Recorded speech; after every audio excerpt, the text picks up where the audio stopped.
Hello everyone, welcome to the eve of match briefing from New Zealand before the semi-final against Argentina tomorrow. We've got on the top table Damian McKenzie, head coach Ian Foster, and Anton Lienert-Brown. We'll go straight to the first question.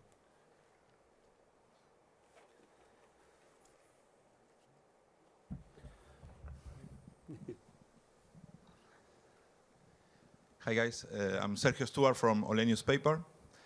This question is for you, Mr. Foster. Well, Pumas beat All Blacks twice. In the old days, we never thought that this can be happen. But today, Pumas, for me, are the underdogs. You are the favorites.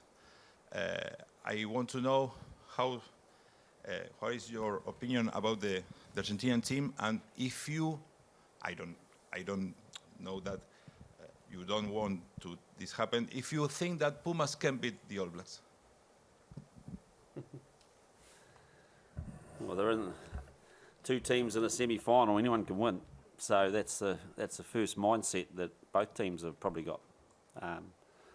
So, look, we're massively respectful of Argentina. We know that they've had a great tournament. We don't sort of live in the past too much in terms of past results, because World Cup tournaments are about the present, and I really believe that. You know, it's about the best team on the night, and if you go into a World Cup semi-final with any expectation that the past is going to just happen again, then you're going to be in problems. So, look, we're just excited about being there ourselves. We've been impressed with Argentina, how they've carried their campaign.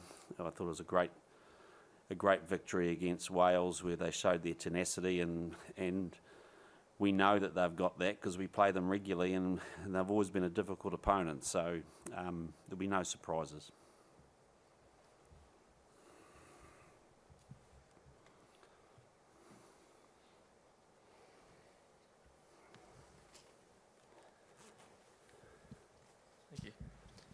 Question for Anton. You're obviously there in 2019 in that squad, and a lot's been made of that semi-final and how it unfolded. I was just wondering, could you give us an insight into the role of the leadership group this week and how vital they've been in, I suppose, what happened in 2019 and helping, I suppose, ensure that doesn't happen again? Yeah, I guess, you know, from 2019, I guess from that experience you learn a lot, and it's clear that we've got some outstanding leaders in the team, and pretty much all of them were there, and I know that sort of loss is driving some of them. So yeah, I guess at the World Cup experience is key. And I know it's 4 years on, but you can still look back to that week and think about what you learnt from it, and I guess make sure that it doesn't happen again, and you get this week right.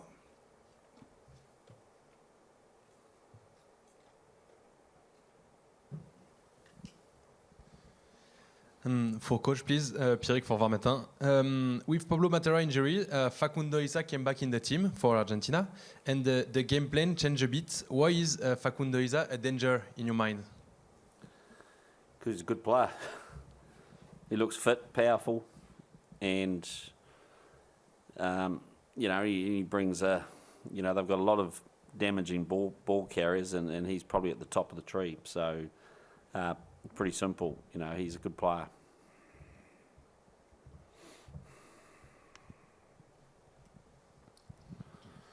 Hi, good morning. A question for Ian Foster.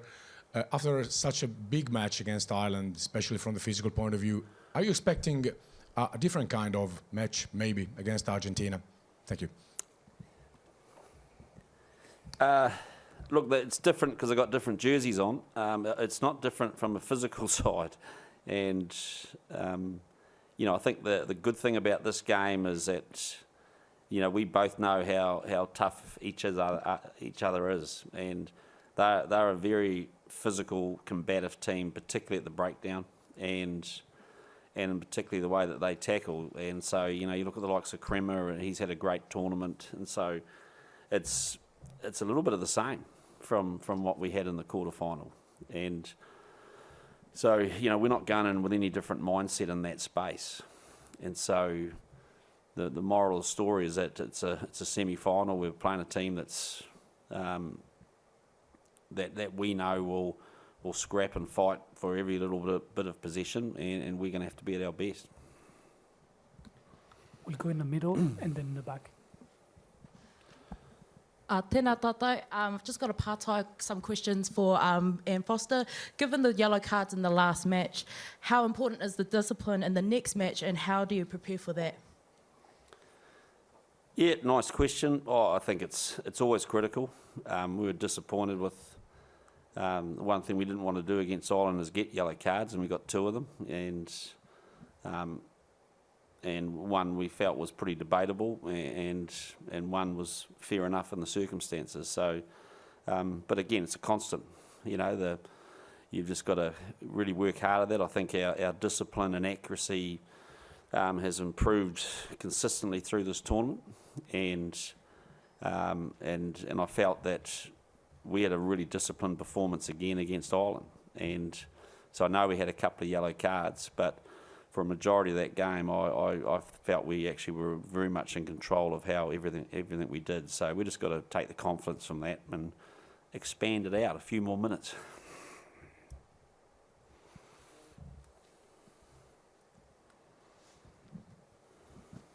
Ian, up the back. Dan Carter was at training yesterday. I know you brought in former players throughout the season. Does someone like Dan actually sit down and speak to the team, or is it more informal? Really informal yesterday. It was just, you know, I know he touched base with a few players, but it's really about having him there. You know, we've brought a number of them in, as you know, before this tournament.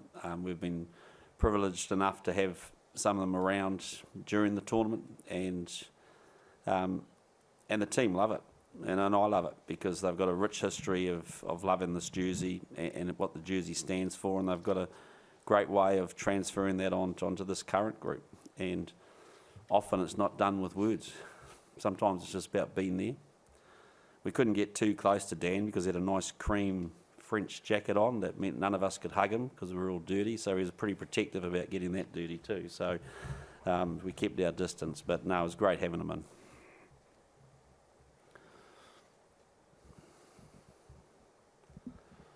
Merci. Question for Jan. Prior to the Irish game, Jan, Who's that? on your left. Yeah. Sorry. Prior to Kareem. the Irish game, you said it's a final, and the narrative for all the boys was it's a final. Is it still a final versus Argentina, or last step to a final? No, it's a final.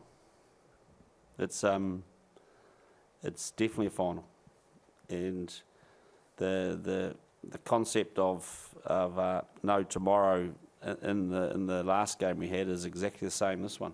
And so, you know, we know on a schedule there is another game for the teams that don't win the semi-final, but our mindset, and I'm sure Argentina's is the same, which is they just want to give everything they got this week, and it's all about this week, and that's how we keep things nice and simple in our mind. And Anton, there's been a pretty consistent message from Ian and the coaches this week around the need to reset after such an emotional occasion against Ireland. In practical terms, as players, how have you gone about doing that? How have you gone about kind of, I guess, physically resetting and more importantly, mentally resetting for this game? Yeah, I guess no doubt. It was a special one last Saturday, but you know, at the end of the day, we didn't come here to beat Ireland in the quarterfinals. You know, we come here to win the World Cup, and we enjoyed that night. We enjoyed Sunday, and then got back to work on Monday. And you know, Foz has talked about it a lot. Bird and Oka, our mental skills coaches, just about resetting, getting back into the right mindset, and yeah, I think we did that from Monday onwards, because we know the challenge ahead tomorrow. We've got to go again, and like I said before, we're here to win World Cup, and tomorrow is another step to do that.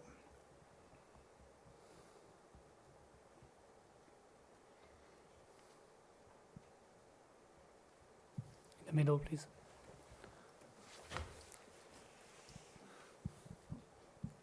You'll get one soon, Damian. But not this time. Ian, there's been a lot of talk about 2019 fueling some of the players that were there, but what's been your message over the last week and leading into this week to the players that are at their first World Cup and about what knockout rugby is all about at a World Cup? Yeah, can I just say is that most of the talk about 2019 we covered off in about that amount of time, and it's not lingering in our mind. It's because you take the lessons at the time, and then you apply the lessons. And so I think most of the lessons we've got out of 2019 have been taken on board. I think that yes, we make sure we go back and revisit. Okay, well, what were the keys? We've done that, but this group, where I'm really proud of this group right now is that they're just loving being here where they're at right now, and they've shown. I think the hardest thing to do in professional sport is to stay in the now, is to actually be present where you're at and just to nail the thing in front of you, because there's so much talk about the past and talk about the future, and the hardest thing is to not allow yourself to get distracted by those two conversations, but just to be the best you can be right now. And we're working hard at that, and that's the coaching group as well, management team. And so I'm incredibly proud of the way the players are dealing with that, and they're not getting distracted by getting too confused about lessons from the past, because this group right now, it's got its own way of doing things, and so there's a lot of honesty within the group, and they're preparing really well, and we want to get tested tomorrow night, and we will be, and we just want to show that we can just deal with the challenges in front of us one at a time and just keep growing as a group, and that's the goal.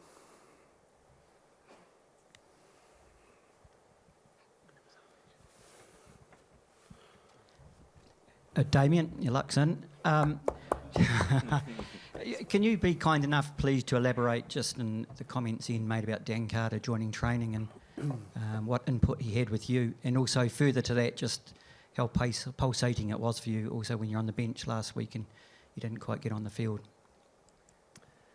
Yeah, I think Foz mentioned, obviously we've had them in throughout the year, and obviously they've had a little bit to do with, I guess, things we've done throughout the year. And I think the big thing is just their presence throughout their environment,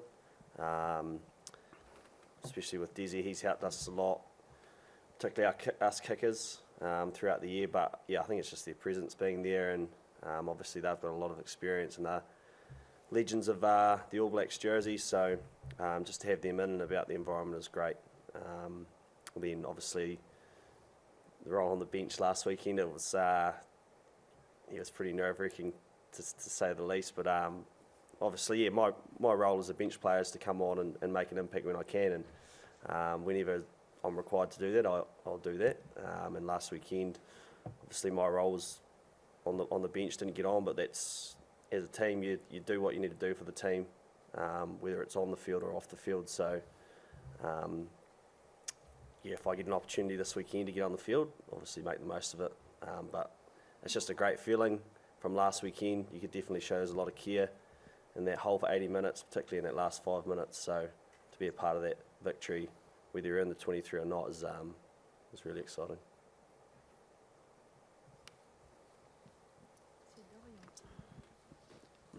Damian, 4 years ago, you obviously weren't here through injury, and then, like you said, last week you didn't get on. Is there almost a sense of making up for lost time if you were to get on this week? Not at all. Like I said, my role is on the bench is to come on and make an impact where I can, and I know what I'm capable of doing there, and it's definitely not about coming on to prove a point or make up for that lost time. It's about getting on and just nailing my role within the team.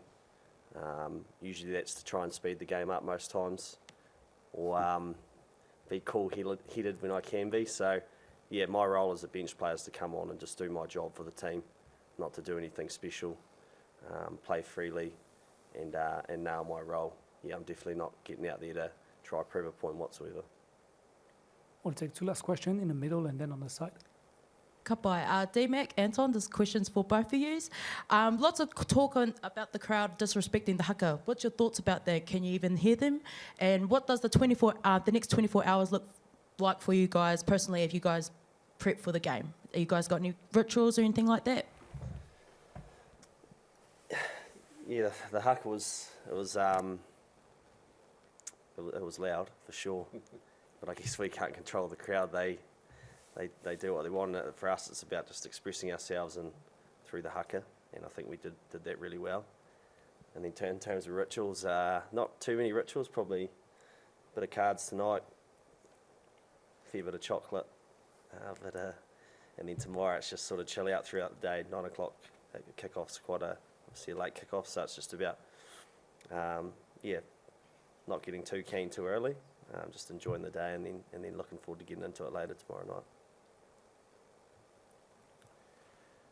Yeah, I think Damo covered off the haka bit, and then very similar. I'll play Damo in 500 tonight. Hopefully get the W, and then enjoy tomorrow. Obviously late kickoff, so you have a lot of time in the morning, catch up with family and my partner, and then we're into it. I don't touch the chocolate, by the way.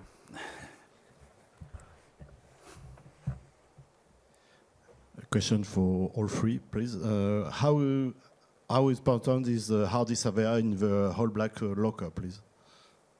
So who asked that question? Yes. Okay, thank you. Yeah, how important is the hardy surveyor in the locker of All Black?